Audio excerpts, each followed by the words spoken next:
사랑이 많으신 하나님, 주의 말씀을 듣기 원합니다. 우리의 귀를 열어주시고 마음을 열어주옵소서. 듣게 하시고 순종하게 하옵소서. 깨닫는 자, 주의 은혜로 변화되어지고 새로워지는 은혜와 능력의 자녀 되게 하여 주옵소서. 감사드리고 우리 주 예수 그리스도의 이름으로 기도드립니다.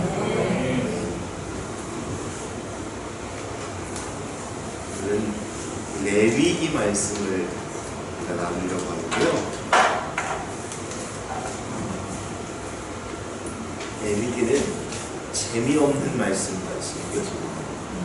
왜냐하면 율법, 특별히 제사 드리는 방법에 대해서 쓰기 때문에 이게 지금 제사 안 드리는 거예요. 더군다나 제사 드리는데 왜 이렇게 까다로운지, 뭐 이렇게 구별이 하나하나 있는지, 그래서 읽기도 싫을 정도로 그렇게 이 본문이 전개됩니다. 그런데 레위기의 위치나 이런 거를 여러분들이 한번 봐야 돼요. 무슨 말이냐면 이스라엘 백성들이 신앙의 경험을 하는 것에 있어서 가장 중요한 출발점은 뭐냐면 출애굽 사건입니다. 애굽에서 종살이하던 그들이 하나님이 그들이 부르짖고 하나님께 기도하였더니 그들을 애굽에서 건져내세요.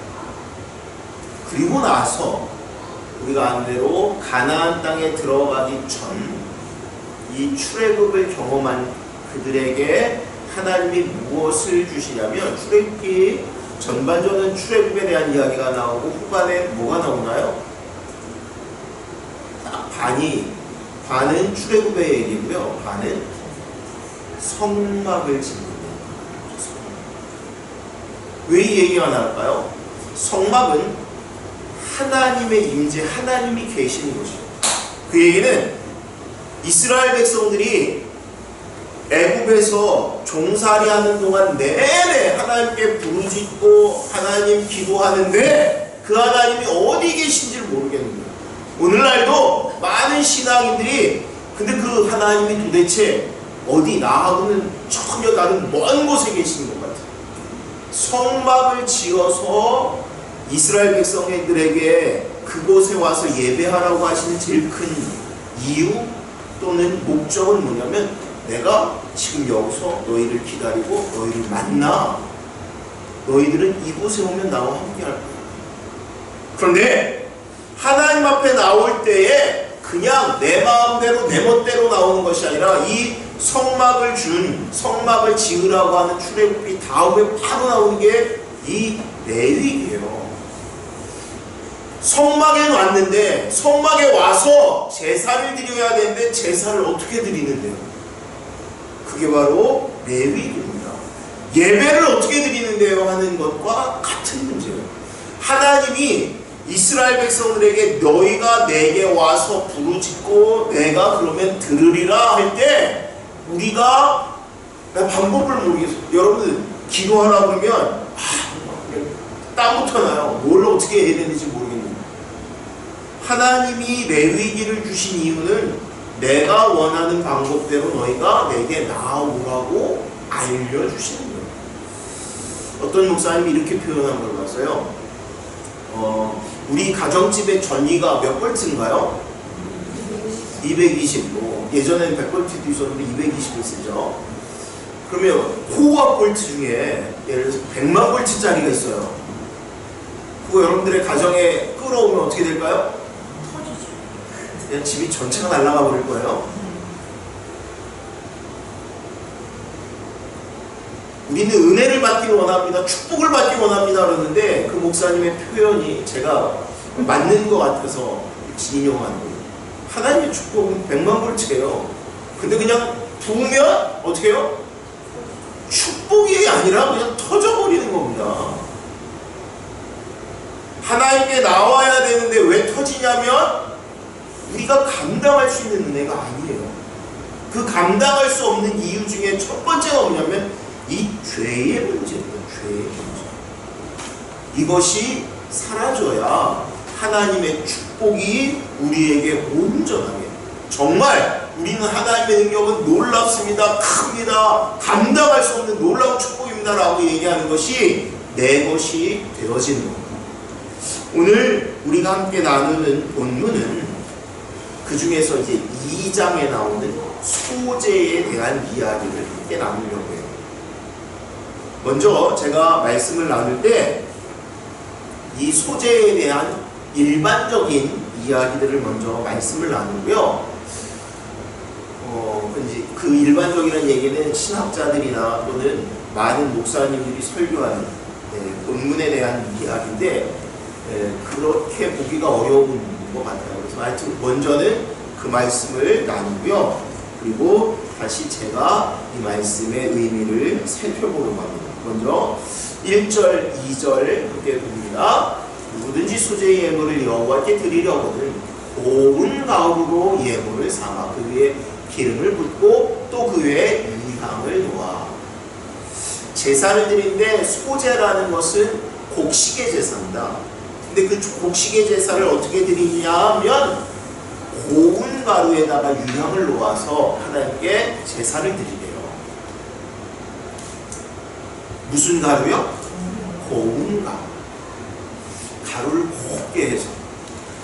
근데 이걸 전통적으로는 어떻게 얘기하냐면 그냥 의미를 가지고 설교하시는 분들은 이렇게 얘기합니다. 하나님 앞에는 우리가 완전히 다스러져야 됩니다. 부셔져야, 모난 돌이 아니라 완전히 내 것은 없는 상태가 되어서 하나님께 드리는 제사가 되어야 된다 라고 얘기해요. 근데 이제 그러면 문제가 되는 건 그 다음에 나오는 제사들은요, 부셔서 완전히 고운 가루로 드리는 제사가 아닌 제사가 세 가지가 다시 나와요. 아무튼 이렇게 설교하는 거예요.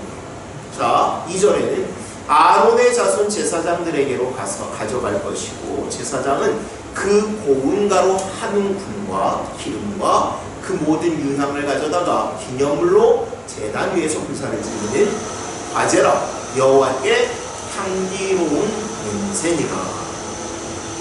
제사를 구분하는데 한마디로 말하면 향기로운 제사와 향기가 없는 제사로 구분이 됩니다. 그럼 태울 때 냄새가 좋은 것을 향기 나는 제사 같은데 그런 게 아니고요. 한마디로 말하면 죄 때문에 드리는 제사는 향기가 없는 제사이고요. 죄가 아닌 제사는 향기로운 제사. 그러면 지금 소재를 드리는데 향기로운 냄새니라 했으니까 이건 죄 때문에 드리는 거인가요? 그렇지는 않습니다. 넘겨볼까요?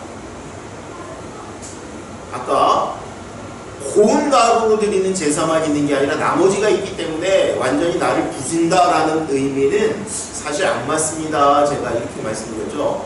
그 다음에 나오는 제사는요, 4절에 보면 내가 화덕에 구운 것으로 소재의 예물을 드리려거든 고운 가루에 기름을 섞어 만든 무교봉이나 기름을 바른 무교 전병을 드릴 것이요. 어떻게 하라고요? 화덕에 구워서. 화덕에 굽는 거는 여러분들 뭐를 많이 생각하나요? 피자? 실제로 말은 그런데 화덕 우리 안 쓰지 않나요? 가족에 화덕 있는 집 있나요? 가끔 TV에 보면 이제 자기 집에나 마당에다 화덕을 만들어 놓고 뭘 하는 집도 있지만 우리하고는 좀 맞지 않지만 이 화덕은 지난번에 그 터키인가 그리스인가 거기 가니까 빵을 진짜 화덕에다 굽는, 그래서 그 파는 거 그걸 먹은 적 있어요. 예. 아무튼 화덕은 불에 그냥 바로 옆에 익는 거예요. 이거는 정말 기술이 필요한 것 같더라고요. 그 안에 넣고 빼고 하는 게 보통 일이 아니거든요. 아무튼 이거는 뭐가 어떤 의미일까요? 예. 그 다음에 한번 제가 질문했는데, 그런데 이걸 가지고 어떤 분들은 이렇게 얘기하는 거예요. 맛있게 구워서 온 가족이 둘러서 먹는. 왜냐하면 그 다음 절의 의미가 그것을 조각내어서라는 의미이기 말씀이 본문이 있어서 그렇게 해석합니다. 그 다음에요. 여기 나오네. 6절에 조각으로 나누고 그 위에 기름을 부을지니 이는 소재니라. 이 말씀 때문에 조각으로 낸다라는 것을 가지고 온 가족이 둘러서 하나님께 드린 제물을 나누어 먹는 화합의 의미를 가지고 이것을 드리는 제사라고 얘기하는 거예요. 그런데 지금 소제라는 하나의 제사에서 아까는 고운가로 지금은 화덕에 구운 것을 구분하려고 하는 건데요. 사실은 다른 제사들, 번제나 화목제나 속죄제나 속건제나 구분하지 않습니다. 그런데 이 소제만 굳이 이것을 그렇게 구분할까요? 그 다음에요. 두 번째는요, 요리하는 거죠. 내가 냄비의 것으로 소제를 드리려거든 하면서 나와요. 뭐요? 냄비에다가. 그러면 이 냄비에다가 소제, 그러니까 그 곡물을 하면 어떤 음식이 나올까요? 여기는 쌀 때문에 그러시면 여기는 밀가루가 주죠. 그러면 빵이 됐던, 빵이 아마 되겠네요. 그죠? 빵 같은 찐 거 있잖아요. 그런 거를 생각하는 거예요. 그것을 하나님께 드리는 방법에 대한 이야기를 나오고요. 마지막은 방법이 뭐냐면, 넘겨볼까요? 네. 그 앞에 없어요? 제가 그럼 본문을 하나 빼먹었네요. 잠깐만요. 본문 여러분들이 4절에는 화덕이 나왔고요. 5절을 제가 안 읽었구나. 철판에 붙인 것이 나오죠.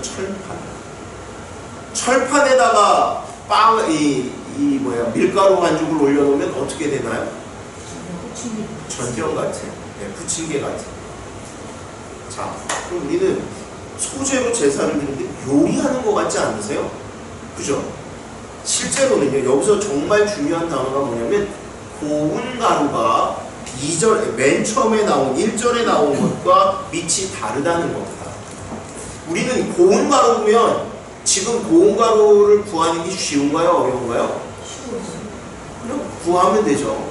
그런데 당시에는 고운 가루는 아무나 만들 수 있는 게 아니라 왕실에서만 만들 수 있을 정도로 곱게 하는 것 자체가 기술이고 고가의 것이었습니다.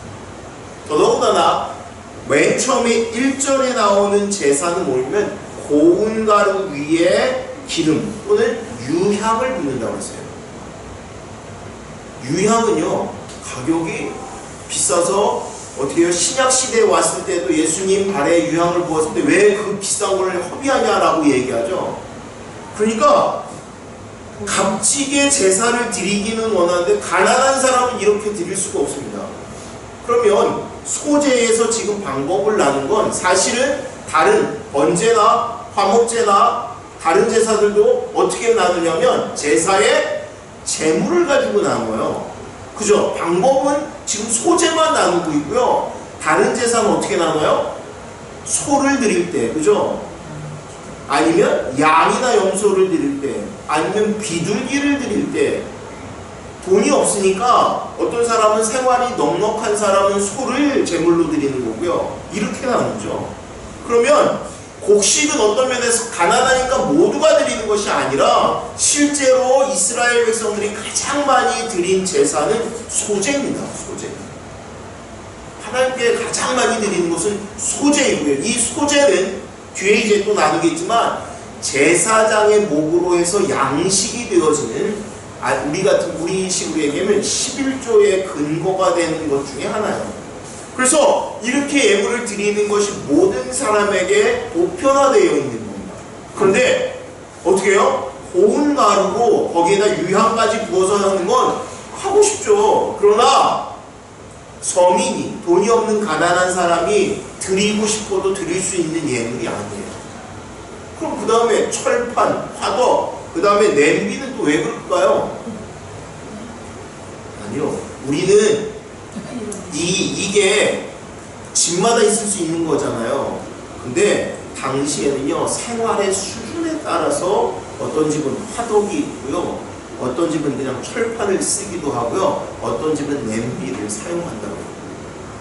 여기서 중요한 것은 자기들이 하나님께 예물을 드리기 위해서 이것을 조리한다는 거예요.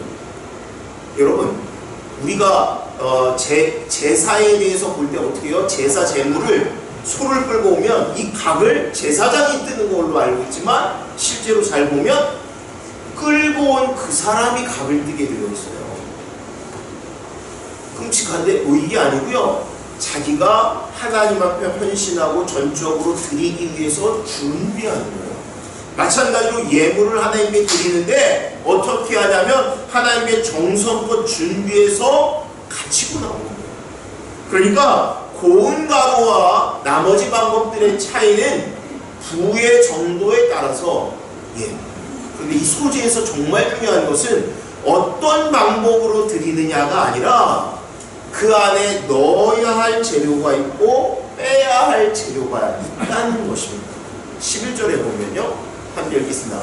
너희가 여호와께 드리는 모든 소재물은 누룩을 넣지 말지니 너희가 누룩이나 꿀을 여호와께 화제로 드려 사르지 못할지니라. 뭘 넣지 말라고요? 꿀과 누룩은 넣지 말래요. 누룩은 뭐예요? 한마디로 곰팡이, 그죠? 그런데 이 효소가 돼서 이 부풀게 하는, 빵을 부풀지 않고 이 누룩을 넣지 않고 빵을 만들면 빵은 어떻게 될까요? 한 번도 그런 적 없으시죠? 해본 적이 없죠. 우리는 빵을 안 만드니까. 제가 옛날에 피자를 형님이 피자를 팔아가지고 피자집에서 밀가루 반죽을 해가지고 그걸 해본 적이 있어요. 안 넣으면 어떻게 되냐면 하나도 안 부풀고요, 하나도 안 부풀어서 이쁜 것 같은데 납작해가지고 써요. 먹을 수가 없어요. 써요. 그냥 쓰다고 하는 게 딱 맞는 표현이에요. 써요. 그런데 우리가 누룩을 넣지 말고 제물을 드리라고 해요. 누룩을 넣지 말고. 여러분, 신약 성경에 계속 이 누룩에 대한 이야기하죠. 경고. 왜 그러냐면 누룩은 우리는 이것을 맛있게 발효를 시켰다라고 하는데, 이것은 누룩은 부패하는 것을 상징. 그래서 거꾸로 넣으라고 하는 것과 넣지 않는 것의 그 부분을 보면, 넣으라고 하는 건 뭔지 아세요? 소금을 꼭 넣으라고 해요. 소금은 거꾸로 모든 것을 부패를 방지하고 유지시키는 거죠. 그리고 소금을 넣으라고 얘기하면서 이것은 나와 너의 영원한 언약이라고 얘기해요. 그러니까 하나님께 나와서 제사를 드리는데 이 제사의 의미가 뭐냐면, 내가 하나님의 말씀을 지켜 행합니다. 그래서 이것을 주께 온전히 드려놓습니다. 또 하나, 꿀도 넣지 말라고 해요. 꿀은 맛있는데 왜 넣지 말라고 그러죠? 꿀도 부패한다고 하고요. 또 하나는 꿀이 달고 맛있지만 우리가 신앙의 삶에 있어서 부패하고 해롭게 되는 것 중에 하나가 뭐냐면 물질의 축복입니다. 어떤 면에서. 이 축복이거든요. 분명히 축복이거든요. 근데요, 재물에 물질의 장사가 없어요. 물질의 거룩을 잃어버리지 않거나 하나님께서 기뻐하시는 대로 한다는 것이 쉽지 않은 게 아니라 거의 불가능해요. 그래서 신약에 보면 아주 단적으로 이렇게 표현하는 것 같아요. 너희가 하나님을 섬기든지 재물을 섬기든지, 이렇게 표현해요. 아니, 재물은 그냥 우리가 쓰는 거지 뭘 재물을 섬겨? 나는 재물은 안 섬기는데, 아니요, 재물 때문에 신앙을 버리기도 하고요, 재물 때문에 하나님께서 원치 않는 악한 일들을 합니다. 꿀이 지금 하나님이 빼라라고 얘기하는 것은 달콤함에 취해서 우리가 하지 않아야 할 것을 하는 것을 금하는 거예요. 그럼 보세요. 오늘날은 이와 같은 제사는 없어요. 소제는 없어요. 그런데 아까 소제는 무엇을 드리는 거냐면 내가 가지고 있는 소득에서 하나님께 드리면서 하나님께 나아가는 거예요. 많은 신앙인들이 이런 생각들을 해요. 나는 크리스찬들이 됐는데 왜 굉장히 죄악된 삶을 살지? 나는 거룩하고 온전하게 원하는데 왜 거룩하고 온전하지 않지?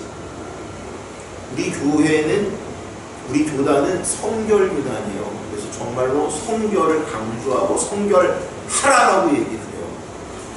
근데 여러분, 실제로는요, 하나님이 우리에게 성결하라고 거룩하라고 얘기하시지만 우리는 이 세상이 여전히 추하고 더럽고 그 상황에서 삽니다.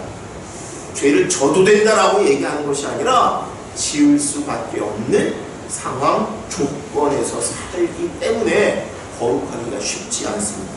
보세요. 오늘 본문에 우리가 넘겨볼까요? 그 다음에 이 예물을 드리는데 이런 말씀이 있어요. 3절과 10절에 똑같은 게 또 하나 있는데 아무튼 이 본문에 드릴 때마다 이런 말씀을 합니다. 뭐라고 하냐면 그 소제물에 남은 것은 아론과 그의 제사장의 자손에게 돌릴지 이는 여호와의 화제물 중에 지극히 거룩한 것입니다.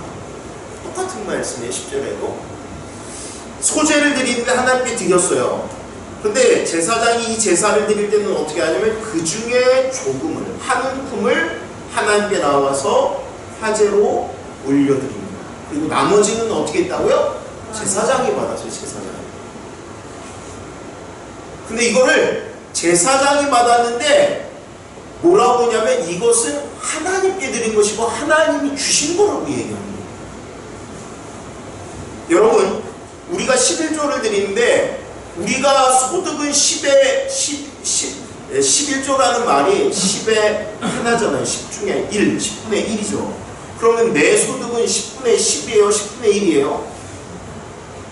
내 소득 그냥 내 소득은 10분의 10이 내 소득이잖아요. 근데 왜 우리는 10분의 10을 드리지 않고 10분의 1만 드려요? 10분의 1은 아까 왜 그러냐고요. 하나님이 그렇게 하라고 하셨으니까 그런데 자, 하나님은 원래 이게 다 하나님 거예요. 근데 10분의 1을 드린 것을 가지고 우리에게 뭐라면 너 다 드렸어라고 얘기하는 거예요. 우리가 하나님께 나와서 제사 드리는데 하나님이 우리가 죄가 없어서가 아니라 하나님께 그 일부를 내어놓고 하나님께 고백하였더니 너 죄 없다라고 인정하시는 거예요. 우리가 이 세상을 살아가는 동안도 우리는 죄 가운데 뒹굽니다. 그런데 하나님은 아니 너 죄 없어 라고 인정하시는 거예요. 내가 주의 말씀과 계명과 주께서 원하시는 것을 지켜 행하고 나아갈 때 하나님은 아니 너 죄 없어라고. 우리는 이 거룩 성결을 착각하고 내가 완전히 흠이 없고 죄가 없어서 그런 상태가 되어서 죄가 없는 게 아니라 하나님이요 아니 너 죄 없어. 내가 하나님을 정말 사랑해요. 하나님 나를 위해서 모든 것을 행하심을 고백합니다. 그래서 내가 주의 말씀과 율례대로 행하고 그래서 주님께 나와서 예배를 드립니다. 그때 주께서 뭐라 하십니까? 그래 너는 거룩한 자녀, 거룩한 백성이라고 얘기하십니다. 여러분 우리가 하나님께 나아가는 방법을 우리에게 알려주시는 거예요. 그래서 우리가 제사 드리는 것, 우리가 예배하는 것을 통해서 하나님이 우리가 거룩한 백성으로 살아가기로 원하십니다. 우리가 일주일 내내 거룩하게 살기를 원해요. 근데 그렇게 못해요. 근데 하나님이 일주일 중에 주일 와서 주님께 나와서 헌신하고 예배드리는 것을 통해서 일주일을 거룩하게 하시는 거예요. 그 삶이 여러분들이 거룩하게 된 거예요. 우리는 근데 아니 주중에는 난 죄악이고 거룩하지 않나. 그럼 거꾸로 여러분들 주일날은 그럼 거룩한가요? 주일날도 그래요 사실은. 근데 하나님 왜 거룩하다고요? 내가 주의 말씀을 쫓아서 순종하려고 하고 주님께 나왔더니 그것을 여러분들에게 하나님이 너는 거룩한 내 자녀라고 인정하시는 거예요. 여러분들이 예배를 드리는 것, 예물 드리는 것이 하나님이 우리에게 아까 뭐라고 했어요? 100만 볼트를 그냥 쏴버리면 타버릴 수밖에 없어요. 근데 하나님이 그 100만 볼트를 주기를 원하시는데 우리가 갈 수 있는 방법, 소위 말하면 변화시키는 능력을 우리에게 가르쳐 주시는 것이 레위기의 율법입니다. 우리가 그 말씀을 들으면서 오늘 그럼 나는 지금 하나님께 나아가기 위해서 나아가기 위해서 어떻게 바뀌어야 되는지, 아까 해야 할 것과 하지 않을 것을 얘기했어요. 이 거룩이에요. 구분이라는 것 자체가 거룩입니다. 이 단어가 거룩입니다. 그러면 아까 누룩을 빼라고 했어요. 또 꿀을 빼라고 했어요. 사람마다 이 나를 부패하게 하는 게 다 다를 수 있습니다. 죄짓게 하는 게 다를 수 있습니다. 모든 사람이 그렇지 않아요. 아까 꿀을 얘기할 때 재물이라고 했잖아요. 이 재물의 유혹에서 거짓말하지 않고 자기가 양심을 지키고 하나님 앞에 바르게 쓰는 거 쉽지 않습니다. 그런데 하나님께 나아가기 위해서는 이것을 버려야 돼요. 내가 거룩한 자녀가 되어야 돼요. 하나님의 백성의 모습이 되어야 돼요. 반면에 꼭 넣어야 되는 게 있었다고 했죠. 주님과의 언약, 말씀의 그 언약을 부여잡고 나아가요. 우리가 기도할 때 하나님 내게 부르짖으라고 하고 찾으라고 하고 두들기라고 하였기에 내가 하나님께 나옵니다. 주님 내게 응답하여 주옵소서. 나는 주의 말씀을 쫓아 나옵니다. 그것이 여러분들에게 능력이 되기 원합니다. 기도합니다.